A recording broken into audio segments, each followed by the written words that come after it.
think we'll get started and more people might join us. But welcome to another Center for Financial Wellness Lunch and Learn. My name is Sally Schwartz, and I'm the Associate Director of the center. Today, we're talking about first-time homebuyers and the mortgage and lending process. And we have Pear here today, branch manager, vice president at Home Street Bank. And he's been in the business a very long time. So he's going to share with you how to go through the process and a little bit about how he got into his profession. So let's welcome Pear. Awesome. Thank you. Yes. Appreciate being here. Thanks for having me. Let's see if I can make this work. Yay. Okay. Yeah, just a little bit about myself to start with. I graduated from Western, what seems like forever ago, in '99, studying international business, since that's what I had assumed that I would do, is travel the world for some sort of large company. And then ended up, I was already working for a bank while going to college. It was First Bank, which became Bank of America. But and then right after college, ended up actually just sticking to banking. I was a personal banker downtown Seattle. I ended up taking over a banking center in the Wedgwood area of Seattle, just north of U Village there.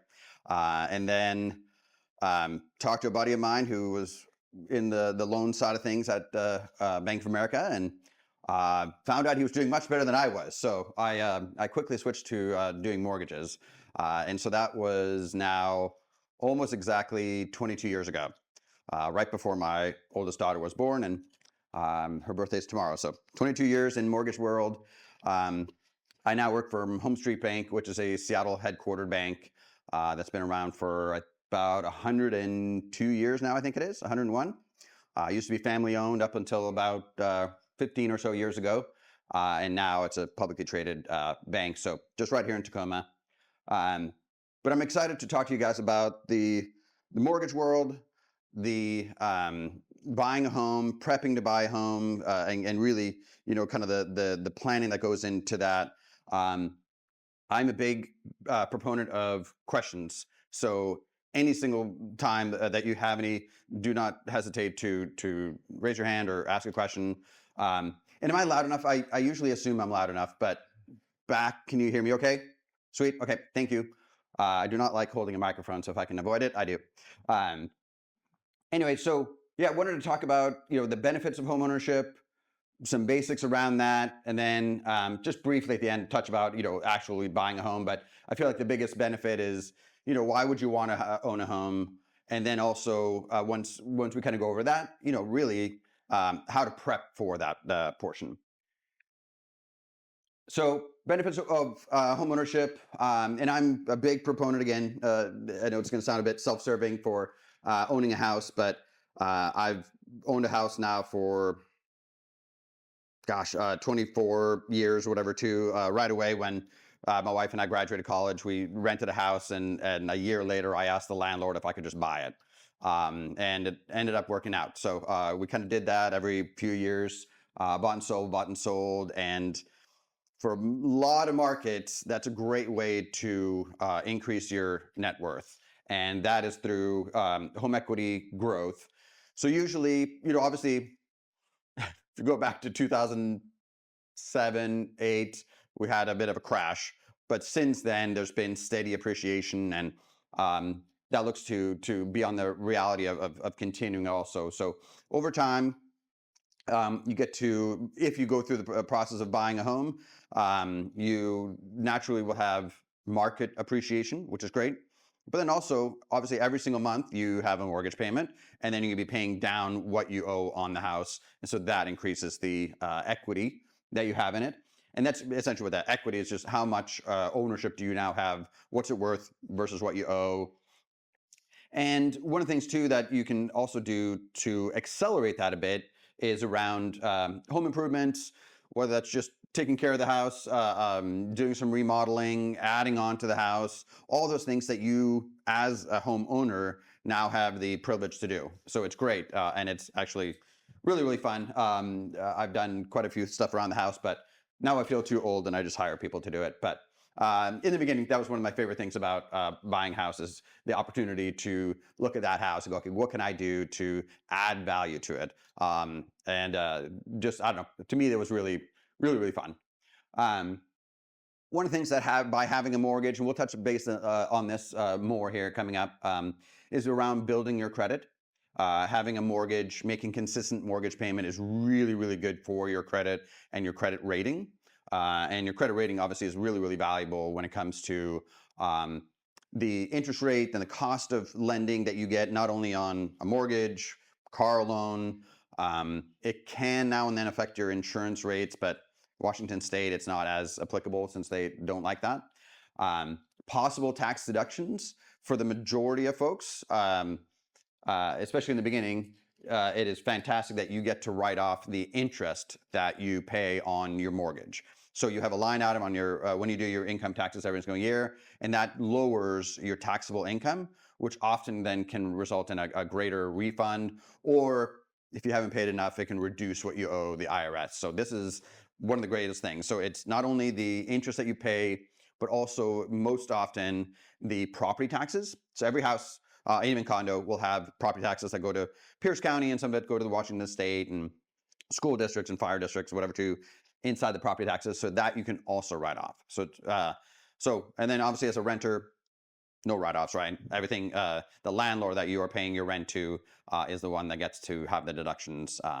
So that is, I feel like, another kind of a fun way to take advantage of home ownership. So is the tax deductions. Stability, and yeah, like I was saying, that by renting, obviously your landlord is the one that gets to take advantage of any kind of write-offs or deductions by owning that property. But the mortgage also creates the stability that, again, the majority of loans, it's a 30-year fixed loan. So you go, okay, great, my interest rate is 6%, but it's for 30 years. So then you know that the principal and interest payment of that mortgage stays nice and steady. Inevitably, every year, your property taxes are probably going to go up a little bit. Insurance seems to always go up, and especially these days by a lot. So we have a greater stability rather than, again, a landlord every other year or every year choosing to go, okay, your rent is $2,000. Nope, now it's $2,500, or now it's $3,000. Market's gone up crazy. And so you have no control over that. And then you would have to possibly move if it goes too high. And now you have moving costs and all those things, and you don't have the stability of where you're living. Or it was on the other side, but when you're paying like extra payments towards your mortgage, Yep. so is it really worth it to do it here and there? Does it make a big difference on the principal and can like lower the amount of taxable Yep. interest I over think that's an awesome question. So she was asking about accelerating the mortgage payment or adding a little bit to it, and I'm a huge proponent of that. All within reason. That there's some folks that is really bright, um, uh, that accelerate, I feel like, too fast, because your money can also be used elsewhere, like investing and those kind of things. But I'm a big proponent of, let's say your mortgage payment is $2,900. Make a $3,000 a month payment. Have another $100 go towards buying down or paying down the principal, and then because again, you're just kind of accelerating the equity that's in there. right. So and again too, like you're still the first 15, 16, 17 years of your mortgage payment, it is so heavy on the interest side rather than you paying down the principal. It kind of goes in a curve that way. And so you're still not really reducing the benefits of a tax write-off. So you're not really hurting that side of it either, if that makes sense. So, like it's still worth it to pay that little bit extra at the beginning, Yep. even though most of it is going to. Yep. Yeah, because you choose then to like you have a line item when you make a mortgage payment. You can have there's usually a line item, or when you do online, because you make it principal only payment. So you specify to the bank that this $100, this $500, this $50 goes right toward the principal. So as part of your mortgage payment, and then you go, okay, great, that one only principal. Don't pay it towards any kind of interest. I didn't even know you could do that. Yeah. So is that in the beginning, or is that like, Anytime. I want to start making an extra $100 payment? I Yep. go to my bank and let them know I want that $100 to only go to principal. Yeah, anytime you can do that. But yeah, you typically need to specify that's a principal only payment. So most banks, once you set up a mortgage, you usually can log into the portal, just like you would a car loan, credit card, your banking, anything like that. And there's typically a little spot where you state that. So awesome question. But yeah, definitely stay principal only payment, and that's how you start paying that down. So thank you for asking that. Yeah, so stability, predictability, again, those kind of go hand to hand because again, most mortgages are fixed payment mortgages. So you kind of know what the payment's going to be on that side of things. Um, Greatest benefit is probably the freedom side, where yeah, you get to choose what you do because you own it. So you choose how you want to maintain it. You choose. Oh, there we go. That's a little less retina burning. Um, and again, you can within reason, you can choose where you live, right? Like sometimes the price point dictate kind of where you can live, but for the most part, the nice thing about buying a home too is that, okay, great, I like this neighborhood, or I like these 10 neighborhoods in greater Pierce County or South King County or Thurston. And so I can, you can kind of cast a wide net to find that price point that you want, whether that's a $300,000 home or $900,000 home or anything like that. In the community, it's so great because again, you have a vested interest. Once you own, you have a vested interest to not only keep up on your property, but also meet the neighbors. So you have security in that, looking out for each other. And I've been very spoiled in any home that I've owned to have, for the most part, really great neighbors. And it's great because we travel a lot. And so our garbage bins get taken out all the time. So I think community is a pretty fun part about buying a home. And then retirement, again, one of the things that we talked about in the beginning was the notion around equity and how that grows, the appreciation of the home over time, and then the pay down of the mortgage over time. So now you have this net equity inside that home. And a lot of folks use that as a retirement tool. So over 30 years of 40 years or 50 years of owning a home, and then you go to retire, well, most of the time that house will most likely be totally paid off, or you might at that point own a primary home, you might own a couple of rental properties, you might own a vacation home, and over time they've gone up in value, and over time those have been paid down or off. And so now you fast forwarded to when you're in your 70s and go, I don't need that other home, I can use a smaller home here. And now all of a sudden you have $1 million worth of net equity and different real estate endeavors. So not only has and hopefully everybody, I'm a big believer in 401ks. So hopefully everybody here will do 401ks, Roth IRAs, but those kind of things. So this is another way to diversify your asset base for when you eventually go to retire. So I think having a real estate holding, I think is extremely valuable. And it's probably, when you look at like statistic for the country, that is probably the highest source of net worth for most citizens. Okay, so let's go over some basics. And this part, I feel like, gets overlooked a lot. And it's one of the things that I like to sit down the most when it comes to first-time home buyers. And also sometimes move-up buyers or buyers that are looking to start buying rental properties and those kind of things, which is kind of exciting. But creating a budget is so underdone, or something that is not done enough. Like I'm always surprised that somebody's like, oh, I just want to buy a house. And I'm like, well, this is a $3,500 payment or $4,500 payment. And they're like, well, I can make that work. I'm like, making a mortgage payment work isn't very fun. Like that it's supposed to be a little bit difficult, but you're supposed to be able to save. You're supposed to be able to travel. You have to be able to have emergency funds should something come up, because it inevitably will.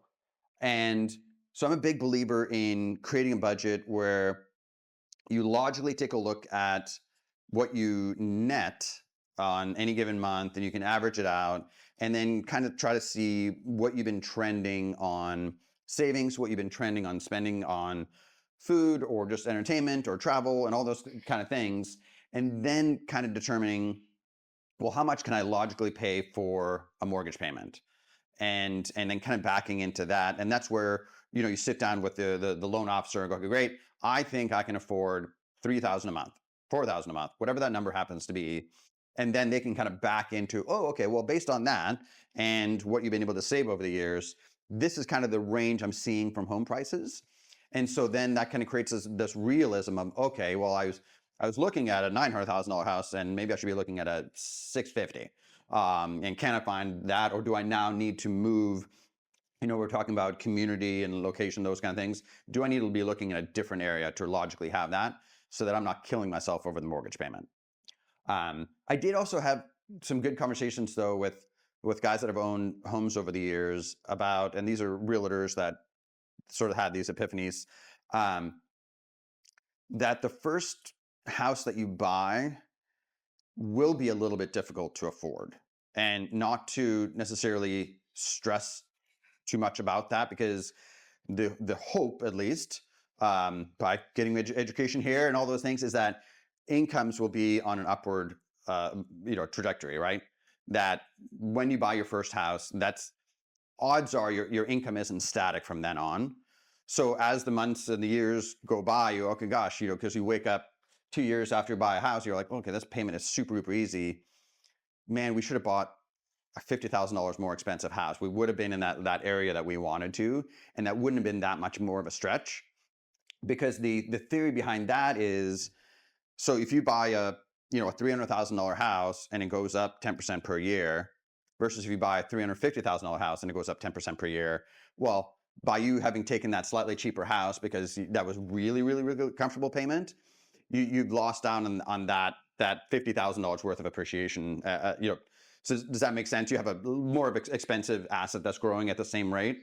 So that's where it's, as you think about your first house and you think about your budget, it just have that concept in mind. It's really, really valuable. Like, I remember my first house, the payment was a little bit more difficult. And then, I got a raise the next year. I'm like, oh my God, this is a no-brainer. And so, but by doing that, I was able to be part of that housing appreciation. And I can only imagine, like, this was in downtown, or this was in Ballard in Seattle, and it was a $200,000 house. And I drove by it 3 days ago, and I think Redfin had it at $1 million. I'm like, oh, okay. I sold it for like $100,000 more than I bought it for, and I thought I won the lottery. But now it's $1 million place with no driveway, no garage, nothing. But anyway, so that's in the realm of a budget. Not only is it important to set that budget, but also to have what I just said in mind of pushing your budget just a little bit. Down payment, all mortgages in some way or shape will require some sort of down payment for first-time home buyers. And actually, it's not even really exclusive to first-time home buyers, but if you meet certain income criteria, there are programs that are down payment assistance programs. Pierce County has one, City of Tacoma has one. The biggest one, though, that most lenders, especially Washington State, do, it's called the Washington State Housing Finance Commission. They have a down payment assistance program, and you can make up to like 100. Is there an average of usually down payment that we have to do, or that depends on the price of the house, the location of the houses, or there's let's say, a program that has the standard down payment value for any house? Yeah, no, that's a fantastic question. So yeah, so is there like standardized down payment requirements? And there really isn't. And typically for first-time home buyers, they want at least a 3% down payment up to almost $1 million house, which did not used to be the case. It used to be like, maybe up to like $500,000-$600,000 house. But Fannie Mae, Freddie Mac, which are the entities that kind of securitize most mortgages done in America, they usually stipulate a 3% down payment. There's a program called FHA that requires a 3.5% down payment. But then the neat thing is, like, these down payment assistance programs, they help support and come up with that 3% or that 3.5% to meet that criteria. The trade-off tends to be, though, if you need a down payment assistance program, the rate is often a little bit higher because they have to have a way to afford giving you that 3% or 3.5%. But again, that's one thing that that sometimes deters people from doing those programs. But you have to think about it in, yes, I'm getting penalized slightly on the rate, but I'm participating in home ownership. And I can refinance this into a better rate maybe 2 years down the road once the house has gone up enough in value to just a standard loan at better interest rates. But now I've gotten that appreciation over those 2 years rather than going, oh my gosh, if rates are at 6, the down payment assistance program's at 7. It's not usually that large of a disparity. But some people are like, oh, I'm not doing that. I'm like, well, you've also now waited 2 years to have a down payment, and you haven't had any appreciation because you didn't pull the trigger to buy. Did you have a question also? No, that was just going to say. Okay. just refinance. Yep, exactly. Yeah. So that's a lot of folks over the last couple of years have also kind of sat in the sidelines, not buying houses because interest rates were up to about almost, like a year and a half ago, they were almost like up to 8.25%, which historically, maybe they're 5-6%, whatever too. But so a lot of people are like, oh, that's too high of a interest rate. But then they didn't look that over, over that year and a half, especially in like Pierce County, they've lost out on, I think it's like 11 or 13% appreciation. So it's like, oh, wait a minute. I was balking at this rate, and at no point are you stuck with that rate because the interest rate market is typically a bit cyclical. So over the next probably 2-3 years, we're probably going to see interest rates hopefully back into the fives, and then you can always refinance and take advantage of that rate. But now you've been a homeowner, and now you've been able to participate in that appreciation. So, how about this? So people in my position, or probably in a lot of our positions, rent is expensive. Yeah. We're paying $2,000. We live in a 1-bedroom apartment. And so because of that, it's really hard to save. Yeah. I mean, it's Yep. next to impossible to save enough money, let alone 20%, which I had always heard 20% is what you need. 20% is the point where you can get a mortgage without what's called mortgage insurance. So anything shy of 20% down, part of your payment is mortgage insurance, which basically just covers the investors against default. Does nothing for you, does nothing for the bank or anything. But no, and so yeah. So hoping for at least some advice, just on something like, what would you do if Yeah. you were in the position of somebody who's like, Yep. you can't save anything? I know down payment assistance is probably a great option for somebody like that. Yep. But what And so that is the foot in the door, whatever you want to call it, is that down payment assistance program. When I bought my first house, I had almost the 3%. Like, so again, it was a $200,000 house, so there's not a lot of it anymore. I then asked both my parents and my in-laws, could they each give me, I think it was like $2,000 or whatever, and then I would pay them back over the year. And so then they gifted me part of this down payment, which is allowed, knowing fully well that I was going to pay them back. And so not everybody has that luxury of having that, but it's something that's widely used and always allowed. Is you can get a gift from, it's really random, your family, your employer, or your church. I don't know how church fit in there, but I haven't seen a church give money. But they can't. They're allowed to. So for first-time home buyer, down payment assistance, or if you have access to a bit of your own savings and then family or anything like that, it's one way to go. Some folks that have had a job for a little bit and have a 401k, you can sometimes borrow from retirement accounts also to get that. You see people often like park their savings in like a index fund or something that tracks the S&P 500, especially if it's a bullish year. So that can also, instead of like losing the value of the savings that is currently there, putting it in a very conservative index fund can also increase those growth. Yeah. So as you're going about saving whatever too, just like a traditional savings account is never a super exciting way to have appreciation. So yeah, like an S&P fund, something like that. Over the last couple of years, oddly enough, like CD rates were super high, but now those are already going back down again. But CDs are like where you lock in money for 3 months, 6 months, a year, whatever too. But they were paying in the 5s last year. So even my wife and I took advantage of that because we sold one of our properties, and I just had to sit there, and now I get to give it to the IRS. But I wanted to make some money on it while I was doing that. Just as a side note, if you're saving money for a down payment, if your plan is to if you have need to access that fund within the next 5 years, it's a general practice that you don't want to put in the stock market. There are some other alternatives, such as high yield savings accounts, just like CDs, just like what Per said, because the markets, yes, it's been really good the past 10 years, but it is still there. There's still a lot of inherent risk with the market, even if they're ETFs or like anything like very conservative index funds. And so therefore, now like if you don't plan on touching it for the next 5 to 10 years, yes, go ahead and do that. But if you need it within the next 5 years, it's generally not a good risk management from perspective. And just from my own personal experience, back in the .com era, I was saving money for to actually purchase a home, and I had quite a bit of money saved up. I lost a third of that value during the .com era because at that time everything was kind of like on the up and up, kind of like with the AI boom that we're having right now, and I ended up losing 30% of my down payment during that time, and I knew that I needed that money within the next year or two. And so therefore, I actually had to, take a huge loss at that as well too. And so therefore, general rule of thumb, within the next 5 years, you don't want to be taking that kind of hits. Yep. Awesome. Thank you. Appreciate it.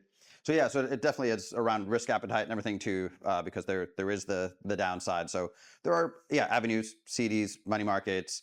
There are funds that invest in like treasuries, so like U.S. government-backed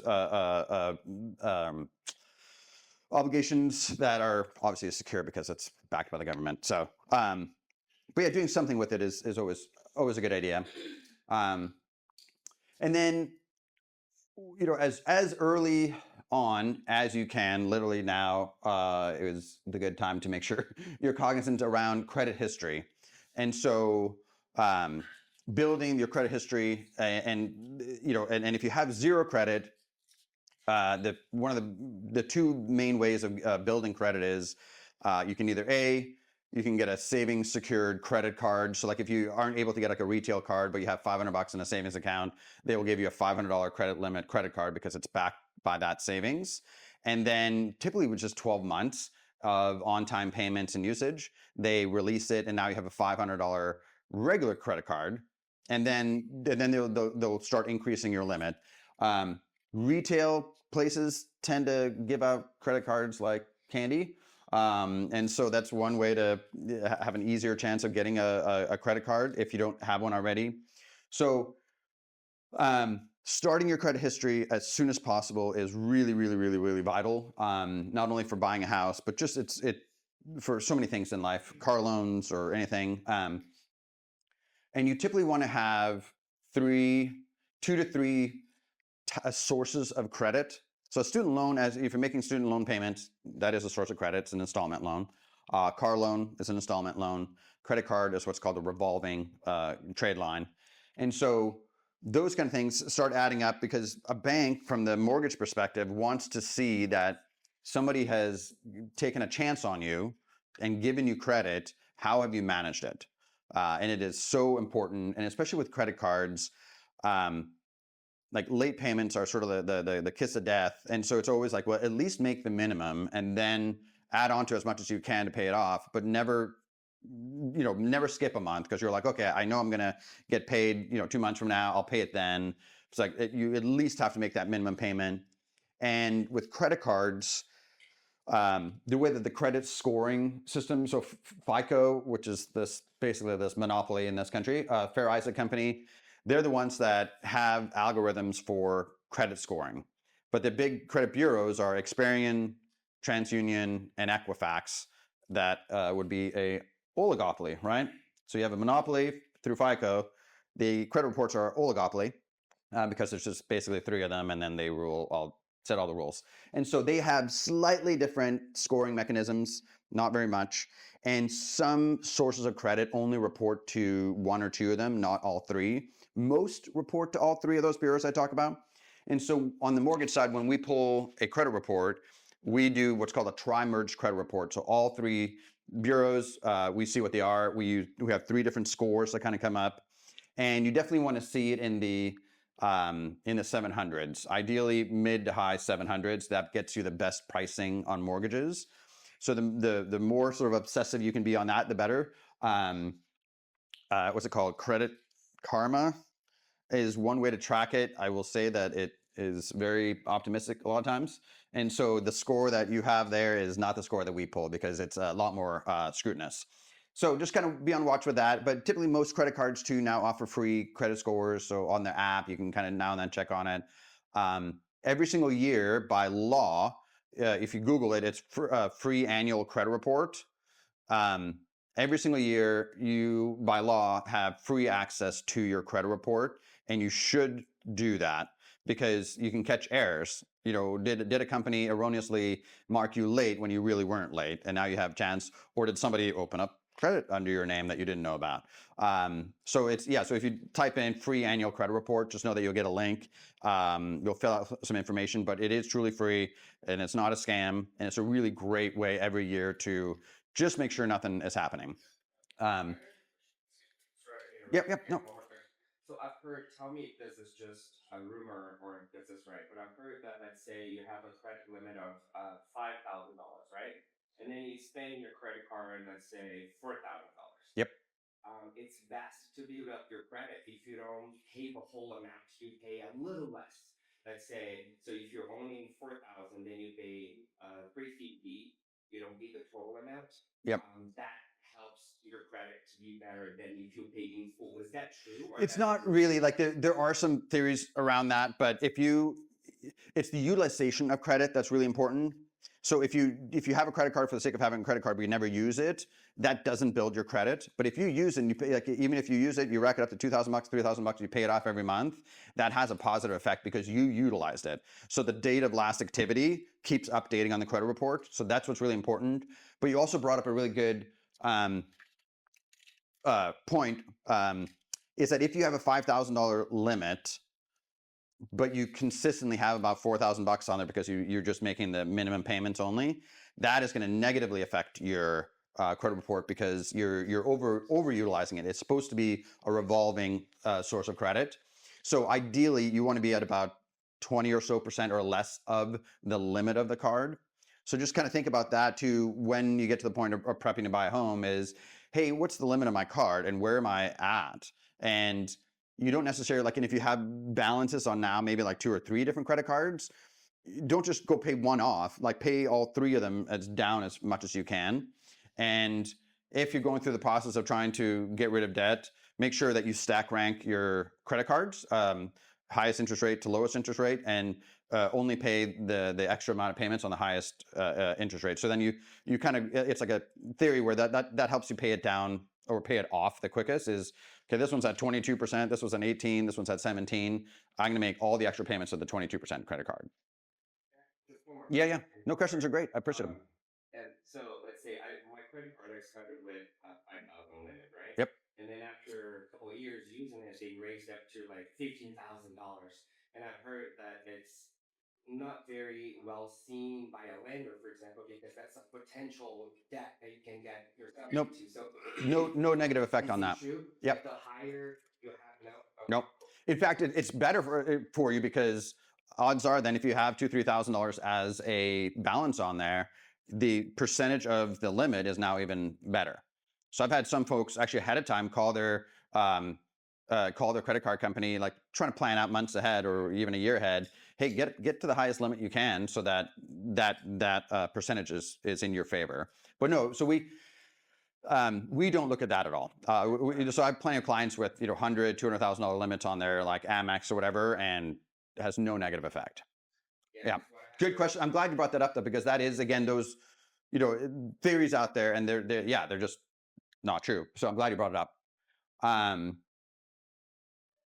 And so let's see here. So building up credit history, so vital, and it's so vital to do as literally as soon as possible because it's a history. So if you start doing it a few months before you want to buy your first house, that's not the timing. Any questions around credit or anything like there?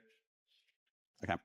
And then documentation. So this is where different types of loans will just kind of like the down payment requirement, different types of loans will sometimes vary on what they need. But the basics are, if you're an employee, they want to see 2 years worth of W-2s and 2 most recent pay stubs. It's kind of like a given standard.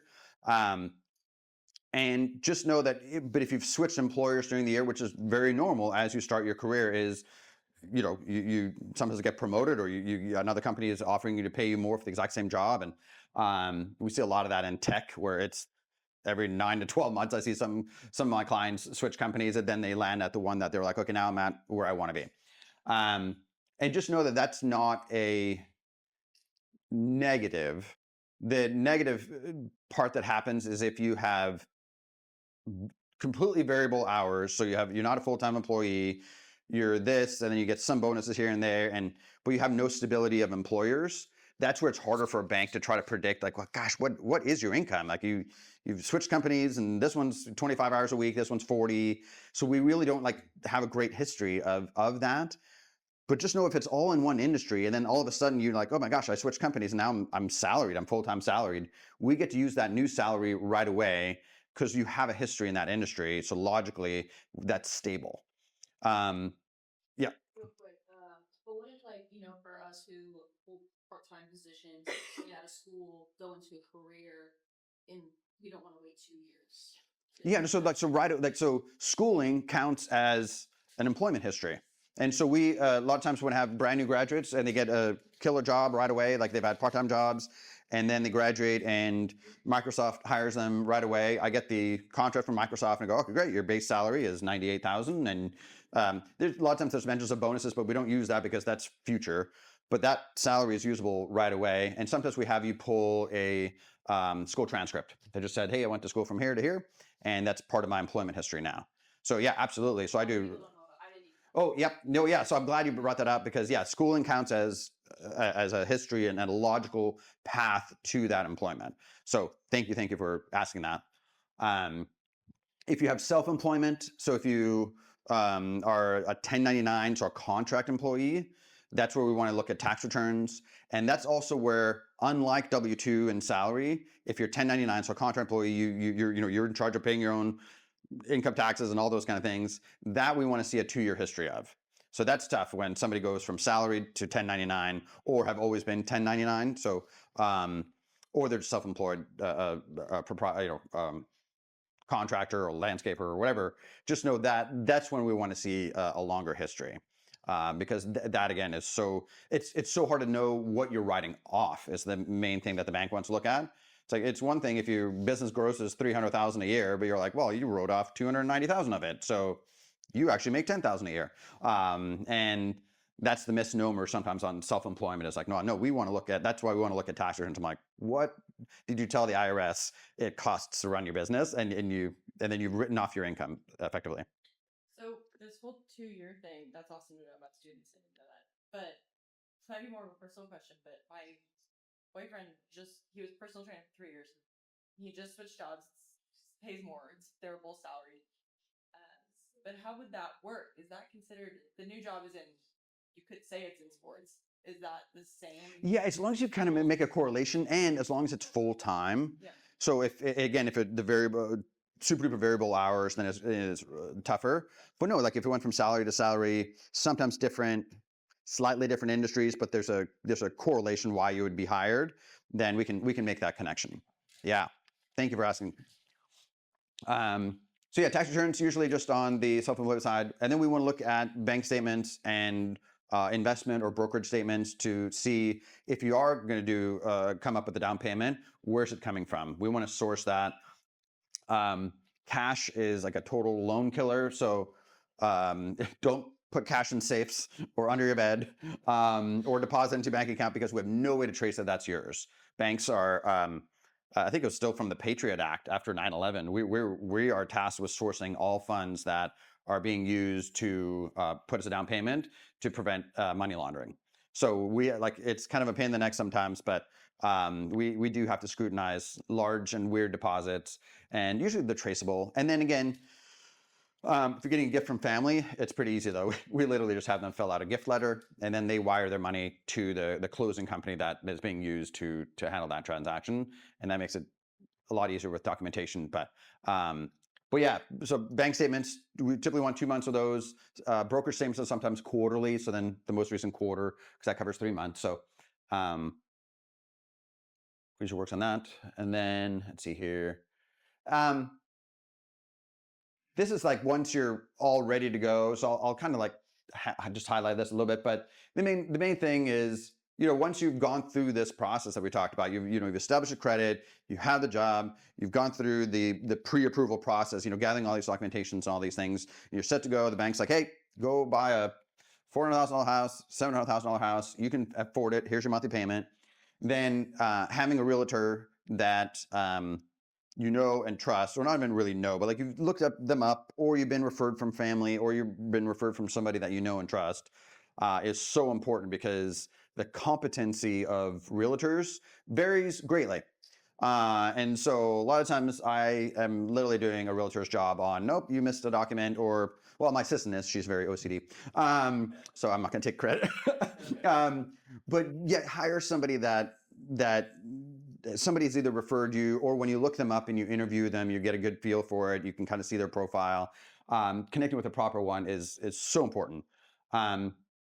Who pays for your realtor? So this is like a slightly old one now, but it tends to be, for the majority part, that the seller of a home will pay your realtor's commission.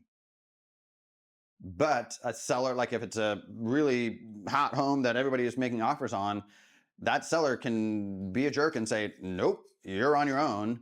And a lot of times a realtor costs 2.5%, 3% of the purchase price of the home. And so if the seller's not willing to pay it, and you've already signed an agreement that that might add to the cost of buying a home, but I'm not seeing that almost at all. So just know that that is a possible reality. But a lot of times people get around that buying, okay, the house is listed for $450. We could probably appraise, like somebody go out and say, could be worth $460, $470. Maybe you build that into the price, and now the seller's willing to pay your realtor's fees. But so typically still, for the most part, I'm seeing that sellers are paying for your agent. So when you talk about having them pay for the realtor, is that, I always hear people say have the seller pay closing costs? Is that part of that? It's not. It's two different things, right? So if you, so not only is there a down payment requirement. Oh, how am I doing on time? Oops, I'm 5 minutes, right? Okay, I'll go quick. Not only is there a down payment requirement, 3%, 5%, whatever the program mandates, but there's closing costs. So bank fees, there's a title company involved, there's an escrow company involved, there's an appraiser involved, there's property taxes that go to Pierce County or wherever you're buying, all these things that you also need to save up for if the seller is not willing to pay it. And typically sellers, for the most part, aren't paying it if it's a house that's brand new on the market. But if it's a house that's been sitting there, sometimes you can negotiate that in. But again, not a given. So I'm glad you brought that up, because that's another cost of buying a home. So anyways, these are a little more future, like any questions? Except you. No. How would you go about finding a loan officers if I'm not looking for you? Yeah. No, so I feel like finding a loan officer, typically your realtor will have like some good recommendations on that, like who they've interacted with. And again, like I feel like the whole process of buying a home should be something that you're excited to talk to people about. And inevitably, if you talk to homeowners, they've either had a good experience or a bad experience. And then you kind of go with that recommendation of somebody going, no, I had the best experience with so-and-so. And then you can kind of interview them and see if you click, because you're not going to click with everybody. So I think that, yeah, so either your realtor, or again, be vocal about the process of buying a home so you have people that refer you, who they've interacted with. How does refinancing work? Yeah. So again, like especially now we're at a little bit of a recent high in interest rates. So then let's say we fast forward 2 years from now, and you own this house, you had 7% interest rate, but now they're at 5%. So you go to the bank and say, hey, what are rates at right now? They're like, oh, it's 5%. And so then the bank basically takes out a new loan on your property to replace the other one. And if there's enough equity, so if your house has gone up in value enough, the costs of doing a refinance, which again will be in the thousands of dollars, they can wrap that into your mortgage. So you're not actually coming up with funds, like another set of funds. And then now you're paying at 5% interest rate. So the part you just want to make sure of is the cost of doing that refinance versus your savings really should try to break even in 2 years' time. So if it costs you like $8,000 to refinance, your savings, your monthly savings over 24 months, ideally should be over $8,000. If that's suddenly 4, 5, 6 years out, then that means you paid quite a bit to do that refinance, and that's a really long break-even period. But yeah, it's basically taking one new loan out to replace the old one, and you can roll in those, and you can even change the term. You're like, gosh, I'm making so much more money now. Instead of a 30-year mortgage, I want to do a 15-year mortgage. I want to get this thing paid off a lot sooner. You can choose to, at that point, go to a newer term, a shorter term, maybe the payment's a lot higher, but man, you're going to be accelerating the payoff of it. So that's another neat thing that you can kind of take advantage of. Or you can even on refinance, you can even cash out if you have a bunch of equity. You can use your home as collateral. Go, hey, I need $50,000 to do a major remodel. And then you can go, okay, great, we're going to replace your current loan, but we're going to add another $50,000 to it.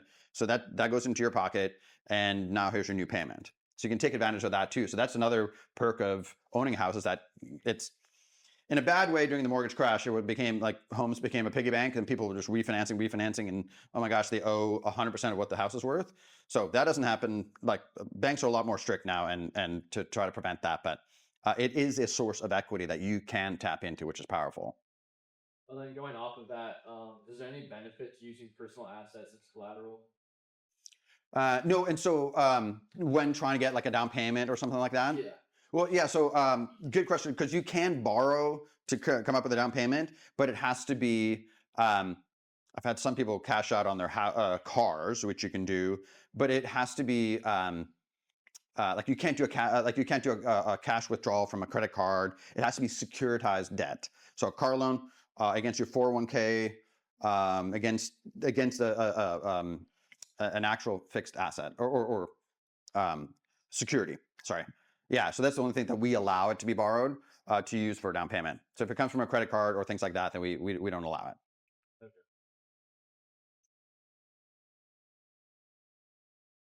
Well, thank you guys. Excellent questions too. I really love questions, so appreciate it.